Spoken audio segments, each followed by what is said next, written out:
tuamke.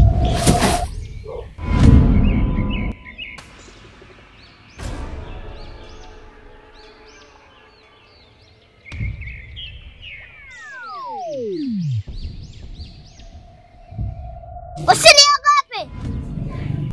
Manamba. Ndio mwenyewe. Nimekuita hapa kwa lengo moja tu. Lengo gani hilo?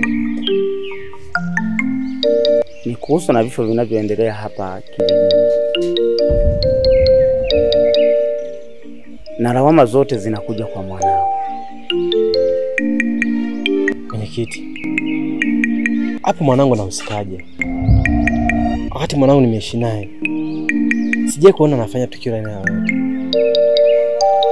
Wala sije kumuona sehemu yote kafanya jambo baya. Inawezekanaje mwanangu? Ina maana Manamba unataka kujifanya haujui? Najua vizuri sana. Alafu ukiangalia wewe zamani ulikuwa hauna shida yoyote. Lakini ulipozaa yule mtoto ameleta tatizo kwenye kijiji chetu.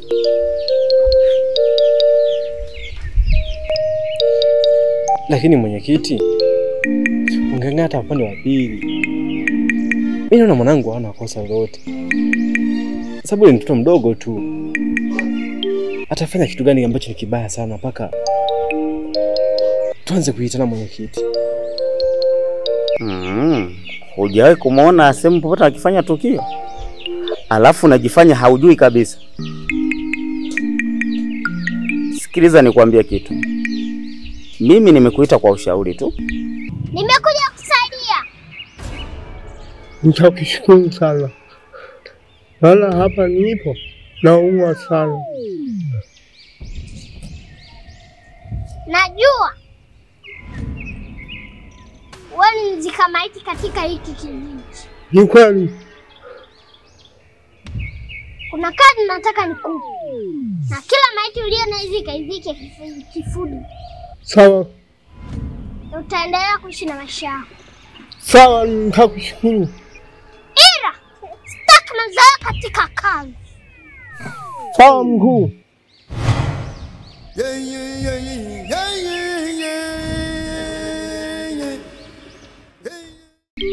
Hamisha yule mtoto mpeleke kijiji kingine. Ili mambo mengine yaendelee. Wanakijiji watakuua pia na familia yako. Hapa wanakijiji wana hasira vibaya mno. Ina maana mwenyekiti umeamua kuungana na wanakijiji? Mbona mwenyekiti kama vile kuna kaubaguzi fulani nataka kuweka? Mbona nimeishi na nyie kwa amani? Kwa na wewe unataka kuungana na wanakijiji kwa ajili ya kuniteketeza?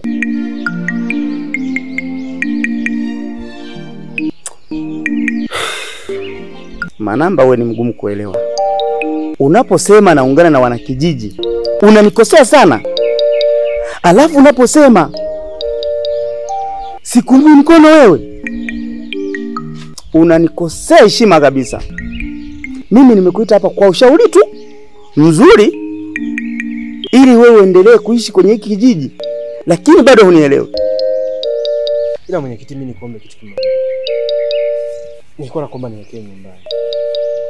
Nenda. Hilo ni juu yako.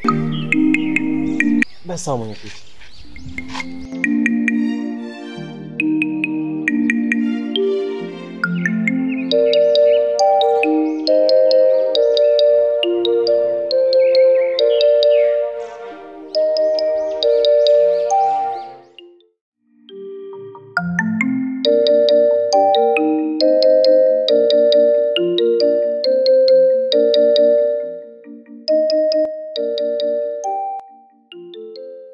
Wao Manamba. Tulia. Ninakuomba usinivuruge. Nisikuvuruge kwa lipi? Nilikotoka huko nimevurugwa vya kutosha. Nifanya kitu kimoja. Shika kofia yako. Nipe kofia yangu. Mbona hiyo kofia? Nimetolea maelezo ya kutosha kwa mke wangu. Na unafahamu fika kwa mimi nina mke. Na mke wangu nampenda sana. Labda nikuulize kitu. Mke wangu akikuona umevaa hii kofia yangu, unajua ni kitu gani kingetokea?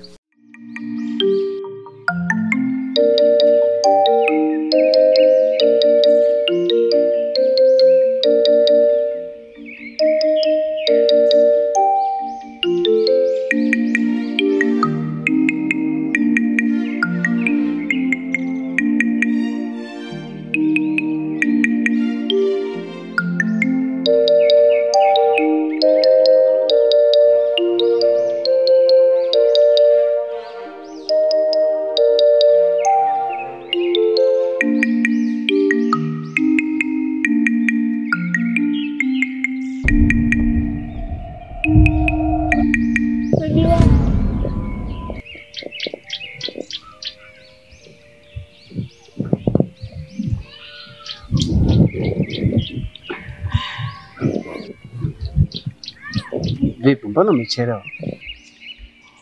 Safi, nilikuwa na kazi.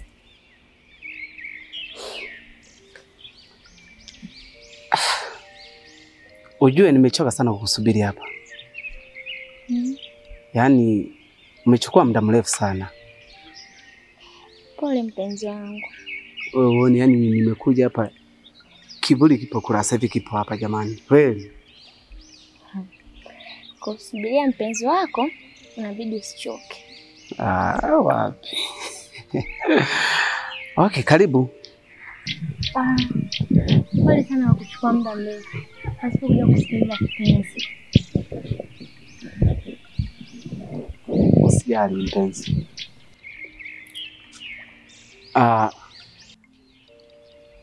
Hata mimi nilijua kuwa na kazi. Ndio maana naweza kusubiri hapa. Yaani hicho tu ndo ninachokupendea. Niambie. Ni kweli unanipenda mimi? Sana. Sio kwa unaniongopea. Akati ni wanaume ndo waongo. Wapi. Unajua nini? Matatizo yanazidi kuongezeka sana hapa kijijini. Lakini Manamba, wewe si rafiki yangu. Changu chako, chako changu. Kwa nini unakuwa hivyo? Tunakoelekea ni kwenda kudharauliana sasa. Yaani unamaanisha kuwa unipatie sketi yako nivae na mimi nikupe suruali yangu uvae, si ndio? Hayo maneno hata mke wangu aje kunielezea. Na shangaa wewe unaanza kunielezea maneno kama hayo. Acha dharau. Punguza dharau.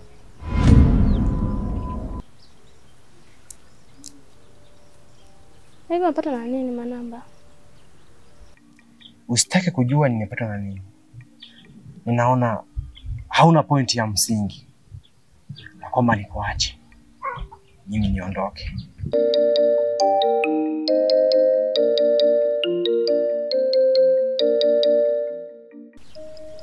Sasa mtu akijua kama unampenda.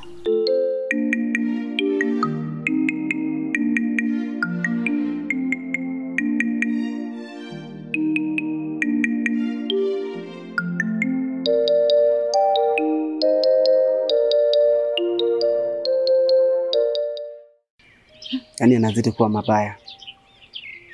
Nikuombe kitu?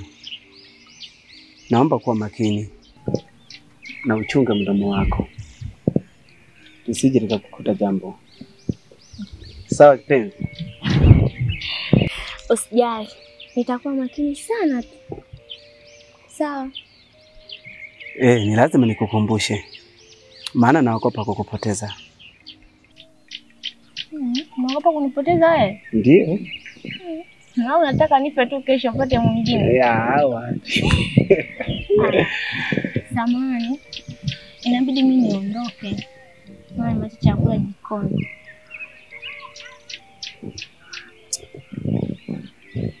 Yaani ghafla tu umekuja. Nataka kuondoka tena jamani. Yaani kwa vile ambavyo nimekumisi. Ndio nakuja tu.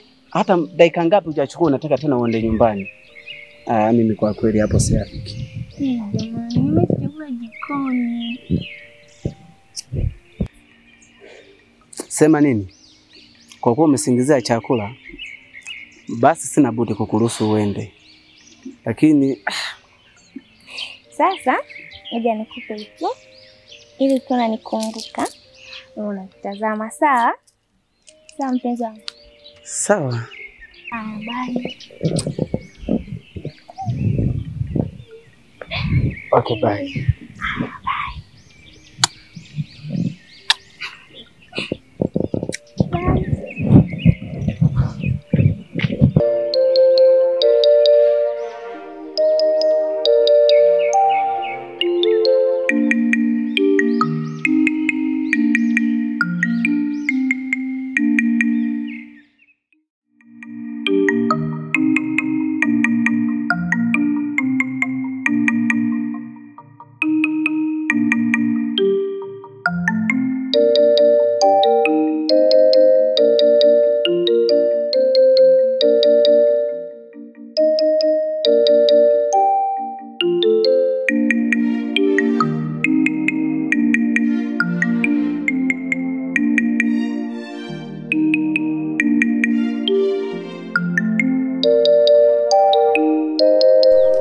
Mama Shinje. Mama Shinje. Mke wangu. Abe, mume wangu. Njoo huku mara moja. Nakuja.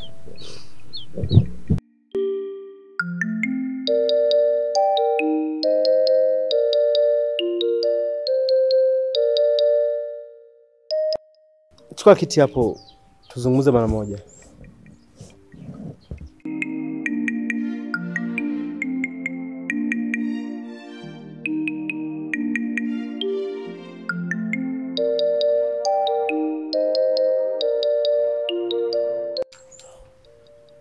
Mke wangu. Samida. Salama tu mume wangu. Mbona Shinje simuoni? Yuko wapi? Shinje amelala ndani.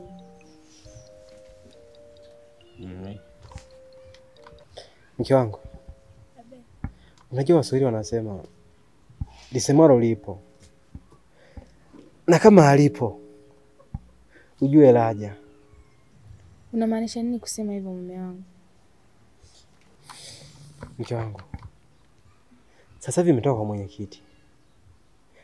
Na mwenyekiti kuna maneno kaniambia juu ya mtoto wetu Shinje.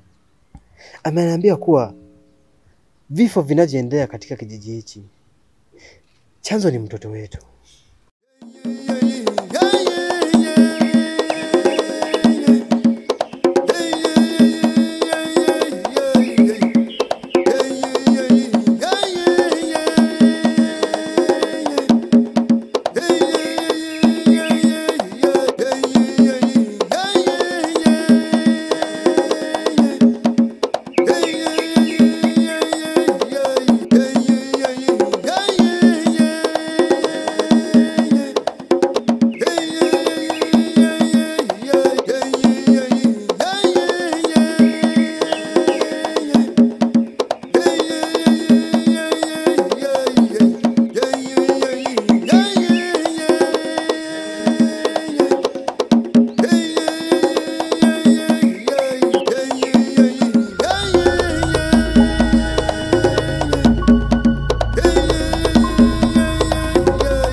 Nimekuona, jitokeze.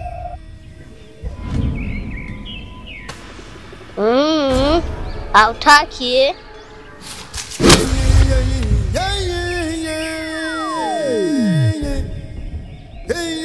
Mtoto wetu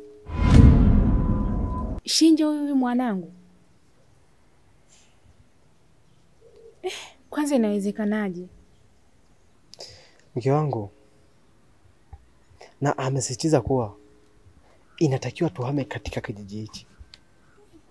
Na kama tukikaidi kuhama, basi sisi na mtoto wetu tutauawa sote.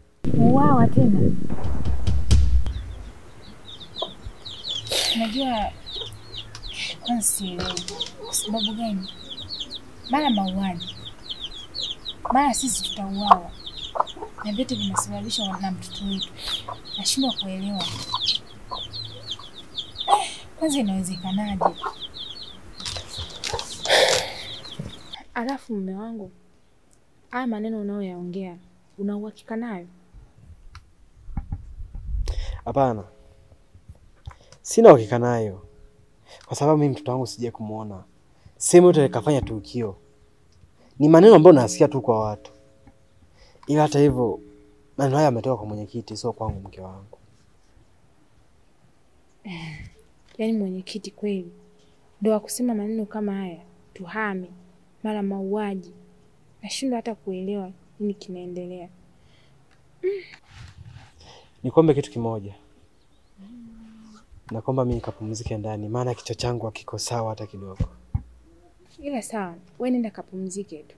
Basi mimi niko ndani. Sawa.